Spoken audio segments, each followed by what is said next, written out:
नमस्कार विद्यार्थी मित्रांनो. आज आपण या व्हिडिओमध्ये मुंबई उच्च न्यायालय भरती जी 2026 ची सुरू होणार आहे, त्यासाठी महत्त्वाचं असणारं शिपाई, हमाल आणि लिपिक या पदासाठी महत्त्वाचे असणारे आपण 20 प्रश्न या व्हिडिओमध्ये पाहणार आहोत. हे जे प्रश्न आहेत हे आपल्याला प्रिव्हियस इयर क्वेश्चन पेपरमधील काही प्रश्न आणि चालू घडामोडी 2025-26 वरती काही प्रश्न आपण घेतलेले आहेत. यामुळे आपल्याला या व्हिडिओची जर PDF डाउनलोड करायची असेल, तर नोकरी इन्सायडर या नावानं आपलं टेलिग्राम चॅनल आहे. सोबतच आपलं व्हॉट्सअप चॅनल देखील आहे. दोघांच्याही लिंक्स मी तुम्हाला डिस्क्रिप्शनमध्ये दिलेल्या आहेत. त्या ठिकाणी जाऊन आपण त्यांना जॉईन करा आणि चॅनलवरती जर नवीन असाल तर लगेच आपल्या नोकरी इन्सायडर यूट्यूब चॅनलला सबस्क्राईब करून ठेवा. चला तर व्हिडिओला सुरुवात करूया. तर पहा आपला प्रश्न पहिला आहे. मुंबई उच्च न्यायालयाचे मुख्य खंडपीठ खालीलपैकी कोणत्या ठिकाणी स्थित आहे? मित्रांनो, प्रश्नाचं उत्तर येत असेल तर 3 ते 5 सेकंदामध्ये प्रत्येक प्रश्नाचं उत्तर आपण कमेंट करून द्यायचं आहे. म्हणजे आपलं रिव्हिजन देखील याच व्हिडिओमध्ये होऊन जाईल. प्रश्न काय आहे लक्षात ठेवा. मुंबई उच्च न्यायालयाचे मुख्य खंडपीठ हे कोणत्या ठिकाणी स्थित आहे? तर या प्रश्नाचं योग्य उत्तर होईल ऑप्शन क्रमांक 3. तर मुंबई या ठिकाणी मुंबई उच्च न्यायालयाचं मुख्य खंडपीठ आहे. याच्यावरती काही पॉईंट्स आहेत ते समजावून घ्या. मुंबई उच्च न्यायालयाचे मुख्य खंडपीठ हे मुंबई या ठिकाणी स्थित आहे. या व्यतिरिक्त मुंबई उच्च न्यायालयाचे अजून 3 प्रादेशिक खंडपीठ आहेत. ते आहेत नागपूर, छत्रपती संभाजीनगर आणि पणजी म्हणजेच गोवा. यामध्ये सुद्धा मुंबई उच्च न्यायालयाचं प्रादेशिक खंडपीठ आहे. पर्याय क्रमांक 3 आपलं या प्रश्नाचं उत्तर होईल. यानंतरचा प्रश्न आहे. Poverty and British rule in India हा ग्रंथ खालीलपैकी कोणी लिहिलेला आहे? या प्रश्नावरती आपल्याला 4 ते 5 वेळा सुद्धा प्रश्न विचारण्यात आले होते. पहा, एकाच परीक्षामध्ये 2024च्या पोलीस भरतीमध्ये 4-5 वेळा सेम प्रश्न विचारण्यात आला होता. Poverty and British rule in India या पुस्तकाचे किंवा या ग्रंथाचे लेखक खालीलपैकी कोण आहेत? तर या प्रश्नाचं योग्य उत्तर होईल ऑप्शन क्रमांक 1. तर दादाभाई नौरोजी यांनी लिहिलेला हा ग्रंथ आहे. आणि आपण व्हिडिओची एक लिंक दिलेली आहे पहा, त्यामध्ये 200 महत्त्वाची पुस्तकं आणि त्यांची लेखक सुद्धा घेतलेले आहेत. त्या व्हिडिओची लिंक तुम्हाला डिस्क्रिप्शनमध्ये मिळून जाईल. यानंतरचा प्रश्न आहे पहा. 8 जानेवारी 2021 रोजी तेलंगणा उच्च न्यायालयाच्या पहिल्या महिला मुख्य न्यायाधीश म्हणून कोणाची नियुक्ती करण्यात आली होती? महत्त्वाचा असणारा प्रश्न आहे पहा. पहिली महिला याच्यावरती हा आधारित असणारा प्रश्न आहे. कशाचा आहे प्रश्न थोडासा समजावून घ्या. या ठिकाणी डेट पण दिलेली आहे 8 जानेवारी 2021. या दिवशी तेलंगणा उच्च न्यायालयाच्या पहिल्या महिला मुख्य न्यायाधीश म्हणून कोणाची नियुक्ती करण्यात आली होती? तर या प्रश्नाचं योग्य उत्तर असणार आहे ऑप्शन क्रमांक 4. तर हिमा कोहली यांची नियुक्ती करण्यात आली होती. ही जी आहे ही एक ऐतिहासिक घटना आहे, कारण तेलंगणा उच्च न्यायालयाची स्थापना ही 1 जानेवारी 2019 रोजी झाल्यानंतर पदावर विराजमान होणाऱ्या त्या पहिल्या महिला न्यायाधीश ठरल्या होत्या. पर्याय क्रमांक 4 आपलं या प्रश्नाचं उत्तर होईल हिमा कोहली. यानंतरचा प्रश्न आहे. गंधकासोबत रबर तापून कठीण बनवण्याची प्रक्रिया काय म्हणून ओळखली जाते? विज्ञानावरचा महत्त्वाचा असणारा प्रश्न आहे. ही जी आहे ना, ही एक सायंटिफिक कन्सेप्ट आहे पहा. गंधकासोबत रबर तापून त्याला कठीण बनवण्याची जी प्रक्रिया आहे, तर तिला ऑप्शन क्रमांक 3 वल्कनायझेशन असं म्हटलं जातं. पहा, वल्कनायझेशनची व्याख्या किंवा वल्कनायझेशन कशाला म्हटलं जातं हे पाहून घ्या. गंधकासोबत रबर तापून कठीण बनवण्याची जी प्रक्रिया आहे तिला वल्कनायझेशन म्हटलं जातं. ऑप्शन क्रमांक 3 आपलं या प्रश्नाचं उत्तर होईल. यानंतरचा प्रश्न आहे. सूर्यापासून निर्गमित अतिनील किरणांना शोषून सजीव सृष्टीचे रक्षण करणारा ओझोनचा थर कोणत्या भागात आढळतो? महत्त्वाचा असणारा प्रश्न आहे. प्रश्न थोडासा हाय क्वालिटीचा आहे. म्हणजे काय तर निर्गमित म्हणजे सूर्यापासून निघालेले जे काही अतिनील किरण आहेत, तर त्या किरणांना शोषून सजीव सृष्टीचं रक्षण करणारा जो ओझोन लेअर आहे, आपण त्याला ओझोन म्हणतो पहा, ओझोनचा जो लेअर आहे तर तो मुख्यतः कोणत्या भागामध्ये आढळतो? तर तो आढळतो स्थितांबर या भागामध्ये. पर्याय क्रमांक 4 आपलं या प्रश्नाचं योग्य उत्तर होणार आहे. यानंतरचा प्रश्न आहे. भारतातील पहिल्या महिला मुख्यमंत्री सुचेता कृपलानी या कोणत्या राज्याच्या मुख्यमंत्री होत्या? आपल्याला याच्यावरती जवळपास 40 वेळापेक्षा जास्त प्रश्न विचारण्यात आलेले आहेत, त्यामुळे हा प्रश्न थोडासा महत्त्वाचा आहे. भारतातील आपल्या सर्वात पहिल्या मुख्यमंत्री कोण ठरलेल्या आहेत? महिला मुख्यमंत्री, त्यांचं नाव आहे सुचेता कृपलानी. पण या ठिकाणी प्रश्न विचारलाय की त्या कोणत्या राज्याच्या मुख्यमंत्री होत्या? तर या प्रश्नाचं उत्तर होईल ऑप्शन क्रमांक 1. तर उत्तर प्रदेश या राज्याच्या पहिल्या महिला मुख्यमंत्री. तसेच भारतातील पहिल्या महिला मुख्यमंत्री ह्या सुचेता कृपलानी होत्या आणि त्या उत्तर प्रदेश राज्याच्या मुख्यमंत्री होत्या. मग या ठिकाणी अजून काही महत्त्वाचे पॉईंट्स आहेत तर समजावून घ्या. आत्तापर्यंत महाराष्ट्रामध्ये किती महिला मुख्यमंत्री झालेल्या आहेत? तर लक्षात ठेवायचे, महाराष्ट्रामध्ये आत्तापर्यंत एकही महिला मुख्यमंत्री झालेली नाही. पण आत्ताच जानेवारी फेब्रुवारी 2026 मध्ये अजित पवार हे जे आहेत हे महाराष्ट्राचे उपमुख्यमंत्री होते आणि त्यांचा विमान अपघातामध्ये निधन झालं आणि त्यांच्या निधनानंतर त्यांच्या ज्या पत्नी आहेत सुनेत्रा पवार तर यांची उपमुख्यमंत्री म्हणून निवड करण्यात आलेली आहे. लक्षात ठेवायचंय, महाराष्ट्राची पहिली महिला उपमुख्यमंत्री म्हणून सुनेत्रा पवार यांना ओळखलं जाईल. आत्तापर्यंत महाराष्ट्रामध्ये एकही महिला मुख्यमंत्री झालेली नाही. पर्याय क्रमांक 1 आपलं या प्रश्नाचं उत्तर होईल. यानंतरचा प्रश्न आहे, महाराष्ट्रातील खालीलपैकी कोणता प्रदेश तलावांचा प्रदेश म्हणून ओळखला जातो? महत्त्वाचा असणारा प्रश्न आहे. तलावांचा प्रदेश आपल्याला विचारलेला आहे, जिल्हा विचारलेलं नाही. तर तलावांचा प्रदेश जो आहे तर तो पूर्व विदर्भ ओळखला जातो. पर्याय क्रमांक 3 आपलं या प्रश्नाचं योग्य उत्तर होणार आहे. यानंतरचा प्रश्न आहे, महाराष्ट्राची सर्वात लहान सीमा खालीलपैकी कोणत्या राज्याला किंवा केंद्रशासित प्रदेशाला लागून आहे? तेलंगणा, छत्तीसगड, गुजरात आणि गोवा हे जे 4 राज्य आहेत तर या 4 राज्यापैकी महाराष्ट्राला सर्वात कमी बॉर्डर ही कोणत्या राज्याची लागून असणार आहे? मित्रांनो, आत्तापर्यंत आपण एक व्हिडिओ सुद्धा घेतला होता, त्यामध्ये महाराष्ट्राला लागून येणारे जेवढे काही राज्य आहेत तर त्यांची लांबी म्हणजे त्यांची जी बॉर्डर आहे ती किती लांबीची आहे महाराष्ट्राला लागून, आपण याच्यावरती प्रश्न घेतले होते. पण या ठिकाणी विचारलं की सर्वात लहान सीमा कोणत्या राज्याला लागून आहे? तर या प्रश्नाचं योग्य उत्तर होईल ऑप्शन क्रमांक 4, तर गोवा या राज्याची बॉर्डर ही दिलेल्यांपैकी महाराष्ट्राला सर्वात कमी आहे. यामध्ये महत्त्वाचे काही पॉईंट्स आहेत ते समजावून घ्या. महाराष्ट्राला एकूण 6 घटक राज्य व दादरा नगर हवेली या एका केंद्रशासित प्रदेशाची सीमा लागून आहे. तसेच महाराष्ट्राची सर्वाधिक सीमा ही मध्य प्रदेश राज्याला लागून असून सर्वात कमी सीमा ही गोवा या राज्याला लागते आणि दादरा नगर हवेली हा जो केंद्रशासित प्रदेश आहे हा महाराष्ट्राच्या वायव्य दिशेला स्थित आहे. पर्याय क्रमांक 4 आपलं उत्तर होईल.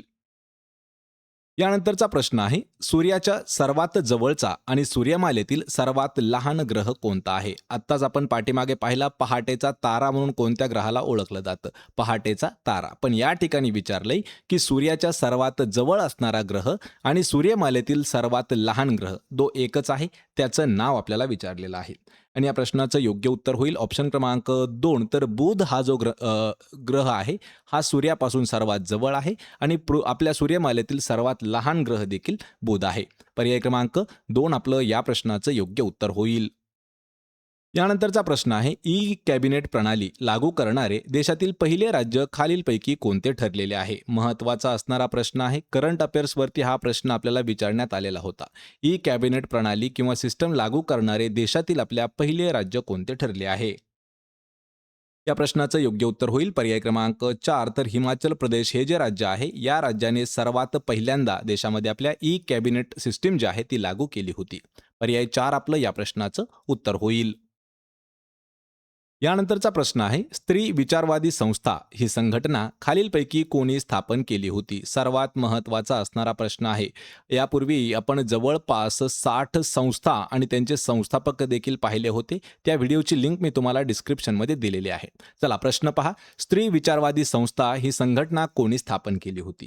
तर या प्रश्नाचं योग्य उत्तर असणार आहे पर्याय क्रमांक 1, तर सरस्वतीबाई जोशी यांनी स्त्री विचारवादी संस्था ही स्थापन केलेली आहे. पर्याय क्रमांक 1 आपलं उत्तर आहे. यानंतरचा प्रश्न आहे, भारतीय संविधान कधी अंगीकृत करण्यात आले होते? महत्त्वाचा असणारा प्रश्न आहे. सर्वात कन्फ्यूज करणारा प्रश्न आहे, कारण ऑप्शनमध्ये जेवढ्या काही तारखा दिलेल्या आहेत ना तर ह्या सर्व तारखा आपल्याला कन्फ्यूज करून सोडतील. त्या ठिकाणी लक्षात ठेवायचं आहे, अंगीकृत आणि लागू करण्यात आलं याच्यामध्ये थोडासा फरक आहे. तर भारतात जे काही संविधान आहे ते कधी अंगीकृत करण्यात आलं होतं? 26 नोव्हेंबर 1949 या दिवशी. लक्षात ठेवा, 26 नोव्हेंबर 1949 या दिवशी भारताचं संविधान हे अंगीकृत करण्यात आलं होतं. म्हणून त्याला संविधान दिवस देखील म्हटलं जातं. पहा, संविधान दिवस कोणता दिवस आहे? तर 26 नोव्हेंबर हा दिवस संविधान दिवस म्हणून साजरा केला जातो. मग या ठिकाणी काही महत्त्वाचे अजून प्रश्न आहेत ते पाहून घेऊया किंवा पॉईंट्स आहेत ते समजावून घ्या. भारतीय संविधान हे 26 नोव्हेंबर 1949 रोजी अंगीकृत करण्यात आले होते. 29 ऑगस्ट 1947 रोजी डॉक्टर बाबासाहेब आंबेडकर यांच्या नेतृत्वाखाली भारतीय संविधानाच्या निर्मितीसाठी एक मसुदा समिती स्थापन करण्यात आली होती. अनेक बैठका झाल्यानंतर या समितीने सादर केलेला जो अंतिम मसुदा होता हा 26 नोव्हेंबर 1949 रोजी संविधान सभेने स्वीकारला होता. म्हणून त्या दिवशी अंगीकृत करण्यात आले असं सांगण्यात आलेलं आहे. आणि 26 जानेवारी 1950 रोजी भारतीय संविधान हे लागू करण्यात आलं होतं. आणि 26 जानेवारी हा जो दिवस आहे याच दिवसाला प्रजासत्ताक दिन म्हणून सुद्धा ओळखलं जातं. या ठिकाणी लक्षात ठेवायचे मित्रांनो, हे जे पॉइंट्स आहेत ना, याच्यावरती सुद्धा आपल्याला प्रश्न विचारले जाऊ शकतात. यानंतरचा प्रश्न आहे, छत्रपती शिवाजी महाराजांनी मुरुंबदेव या किल्ल्याची डागडुजी करून त्याचे नवीन नाव काय ठेवले? इम्पॉर्टंट असणारा प्रश्न आहे. आतापर्यंत आपण असे 8 किल्ले पाहिले होते की त्या किल्ल्याची नवीन नावं काय काय होती, तो सुद्धा व्हिडिओ लिंक मी तुम्हाला डिस्क्रिप्शनमध्ये दिलेली आहे. मग या ठिकाणी मुरुंबदेव हा जो किल्ला आहे, या किल्ल्याला रिनोव्हेट म्हणजेच काय, तर त्या किल्ल्याची दुरुस्ती करून शिवाजी महाराजांनी त्याचं एक नवीन नाव ठेवलं होतं. ते नाव काय आहे? तर या प्रश्नाचं योग्य उत्तर होईल पर्याय क्रमांक 3. तर राजगड हे जे आहे हे नवीन नाव होतं मुरुंबदेव या किल्ल्याचं. पर्याय 3 आपलं या प्रश्नाचं योग्य उत्तर आहे. यानंतरचा प्रश्न आहे, सर्वोच्च न्यायालयाच्या कायद्यांवर कार्य करते. ते कायदे भारतीय संविधानाने कोणत्या देशाकडून स्वीकारलेले आहेत? परत एक वेळा आपण महत्त्वाचा प्रश्न घेत आहोत. सर्वोच्च न्यायालय ज्या कायद्यांवरती काम करतं, तर ते जे भारतीय कायदे आहेत हे कोणत्या देशाकडून घेण्यात आले आहेत? या प्रश्नाचं योग्य उत्तर होईल पर्याय क्रमांक 1. तर जपान या देशाकडून भारताने एक असा रूल घेतला होता किंवा कायदा घेतला होता की ज्या कायद्यांवरती आपला भारत काम करतो, ते कायदे हे प्रॉपर म्हटलं तर जपान या देशाकडून घेण्यात आले होते. पर्याय 1 आपलं उत्तर होईल.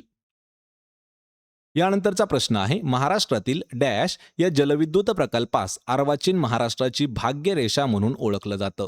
आपल्याला परत एक वेळा हा प्रश्न मित्रांनो आपण घेत आहोत. अर्वाचीन महाराष्ट्र, अर्वाचीन महाराष्ट्राची भाग्यरेषा म्हणून कोणत्या जलविद्युत प्रकल्पाला ओळखलं जातं? आणि या प्रश्नाचं योग्य उत्तर आहे ऑप्शन क्रमांक 2. तर कोयना हा जो प्रकल्प आहे जलविद्युत प्रकल्प, याच प्रकल्पाला अर्वाचीन महाराष्ट्राची भाग्यरेषा या नावानं ओळखतात. पर्याय 2 आपलं या प्रश्नाचं उत्तर होईल. यानंतरचा प्रश्न आहे, नळदुर्ग हा किल्ला खालीलपैकी कोणत्या जिल्ह्यामध्ये स्थित आहे? मी आत्ताच तुम्हाला सांगितलं मित्रांनो, जेवढे काही महाराष्ट्रात असणारे किल्ले आहेत ते कोणत्या कोणत्या डिस्ट्रिक्टमध्ये येतात त्यावर सुद्धा आपण व्हिडिओज घेतलेले आहेत. ते व्हिडिओ पाहून घ्या, म्हणजे आपल्याला असे जे प्रश्न येतात ते सॉल्व्ह करण्यासाठी खूप मोठी मदत होईल. तर नळदुर्ग हा जो किल्ला आहे हा धाराशिव या जिल्ह्यामध्ये स्थित आहे. पर्याय क्रमांक 1 आपलं या प्रश्नाचं उत्तर होईल. मग या ठिकाणी पहा, किल्ले आणि ते कोणत्या जिल्ह्यामध्ये येतात ते पहा. तर धाराशिवमध्ये नळदुर्ग आहे, भंडाऱ्यामध्ये अंबागड आहे, अकोल्यामध्ये नरनाळा आणि बाळापूर आहेत आणि अमरावतीमध्ये गाविलगड, भैरवगड आणि भवरगड ही किल्ले स्थित आहेत.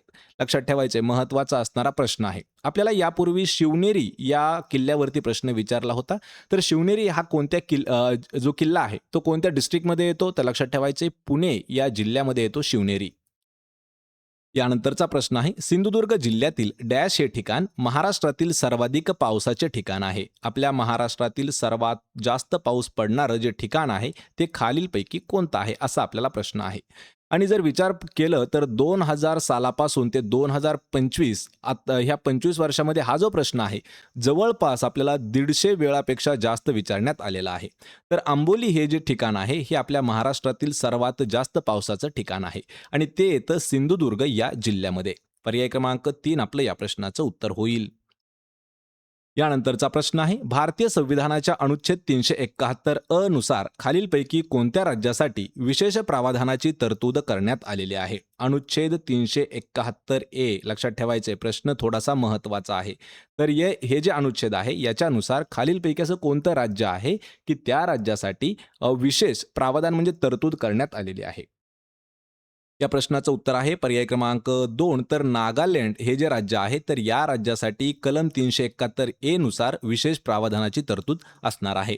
पर्याय 2 आपलं या प्रश्नाचं उत्तर होईल.